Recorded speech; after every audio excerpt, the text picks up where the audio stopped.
आपके मन में एक सवाल आता होगा, आखिर बांग्लादेश में हिंसा क्यों हो रहा है? इसका कारण क्या है? आखिर शरीफ उस्मान हादी जो है वो कौन है जिसको गोली मारकर हत्या कर दी गई? बांग्लादेश जो है वो क्यों भटका हुआ है? क्यों तोड़फोड़ और आगजनी हो रही है? भारत पर क्या आरोप लग रहे हैं? इसमें भारत ने क्या कर दिया भाई? अब भारत बांग्लादेश संबंधों पर क्या असर पड़ेगा? इन्हीं सारी सवालों का जो जवाब है आज इस वीडियो में जानेंगे। उससे पहले मेरा नाम साहिब गुप्ता है और आप लाइव एक्सपोज देख रहे हैं। उस्मान हादी कौन थे?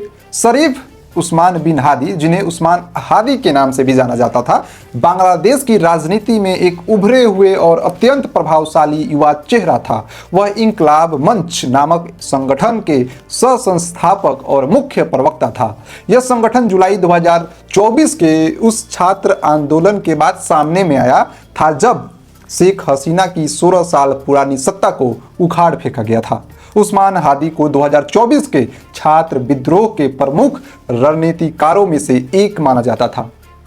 वे छात्रों और आम जनता के बीच एक पुल की तरह काम कर रहा था। हादी फरवरी 2026 में होने वाले प्रस्तावित संसदीय चुनावों में ढाका निर्वाचन क्षेत्र से एक स्वतंत्र यानी निर्दलीय उम्मीदवार के रूप में चुनाव लड़ने की जो है वो तैयारी कर रहा था। उनकी राजनीति का मुख्य आधार जो है वो भारतीय आधिपत्य यानी इंडियन हेजेमोनी का विरोध और बांग्लादेश की स्वयंप्रभुता की रक्षा करना था।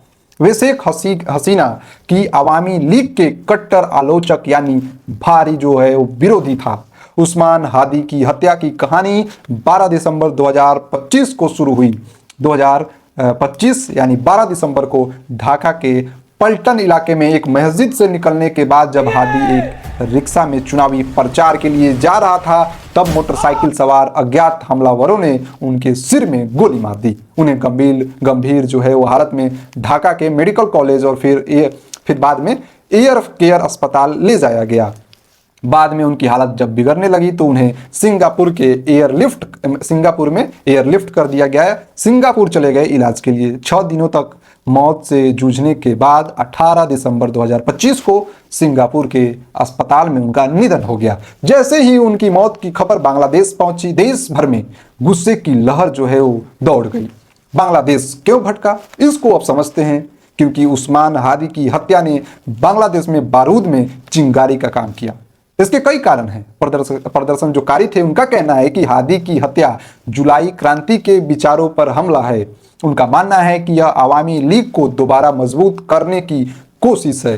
प्रदर्शनकारियों ने आरोप लगाया कि इस हत्या के पीछे शेख हसीना की पार्टी अवामी लीग और इसमें उसके प्रतिबंधित छात्र संगठन छात्र लीग का हाथ बताया जा रहा है। हादी की मौत के बाद प्रदर्शनकारियों ने ढाका के प्रमुख समाचार पत्रों जैसे प्रथम आलोक और द डेली स्टार के कार्यालयों में आगजनी और तोड़फोड़ की।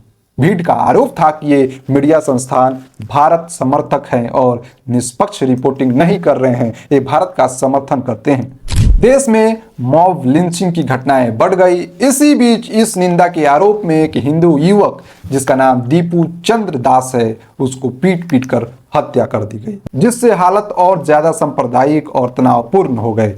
भारत पर अब आरोप क्या लग रहे हैं, इसको भी समझने की कोशिश करते हैं। उस्मान हादी की हत्या से भारत का क्या कनेक्शन है? उस्मान हादी की हत्या के बाद बांग्लादेश में भारत विरोधी भावनाओं ने तीव्र रूप ले लिया है। इसके पीछे मुख्य आरोप और तर्क दिए जा रहे हैं कि बांग्लादेश खुफिया सूत्रों और प्रदर्शनकारी हैं, उनका दावा है कि हादी की हत्या का मुख्य संदिग्ध फैसल करीम मसूद वारदात को अंजाम देने के बाद सीमा पार कर भारत भाग गया।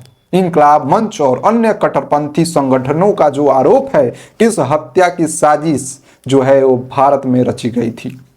उनका कहना है कि भारत शेख हसीना को शरण देकर बांग्लादेश की अंतरिम सरकार को अस्थिर करने की कोशिश कर रहा है। इन आरोपों के कारण ढाका में भारतीय उच्चायोग और अन्य वाणिज्य दूतावासों के बाहर हिंसक प्रदर्शन हुए।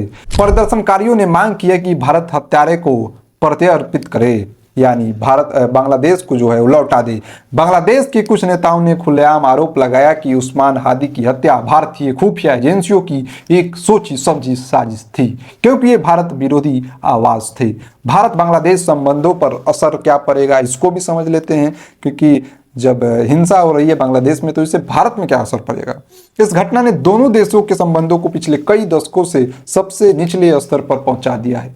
सुरक्षा कारणों और बढ़ते तनाव के चलते भारत और बांग्लादेश दोनों ने एक दूसरे के नागरिकों के लिए वीजा सेवाएं अनिश्चित काल के लिए निलंबित कर दी है। बांग्लादेश ने भारतीय उच्चायुक्त प्रणय वर्मा को तलब कर अपनी नाराजगी जो है वो जाहिर की है। वहीं भारत ने भी बांग्लादेशी दूतावासों की सुरक्षा को लेकर चिंता जताई है। बांग्लादेश में हिंदुओं पर हो रहे हमलों के विरुद्ध भारत में हिंदू संगठनों जैसे विश्व हिंदू परिषद, बजरंग दल ने दिल्ली स्थित बांग्लादेश उच्चायोग के बाहर उग्र जो है वो प्रदर्शन किए हैं, हल्ला बोला है। खैर, हमने पूरे चीज़ों को आपको समझाने की कोशिश की कि कैसे जो है हत्या हुई, हत्या के बाद भारत पर क्या असर पड़ा, और जो उस्मान जो हादी है उसकी हत्या कैसे हुई, शरीफ उस्मान हादी क्या चाहता था और उसकी रणनीति क्या थी, भारत पर आरोप क्यों लगे, सबको हमने इस वीडियो में समझा दिया। बहुत बहुत धन्यवाद।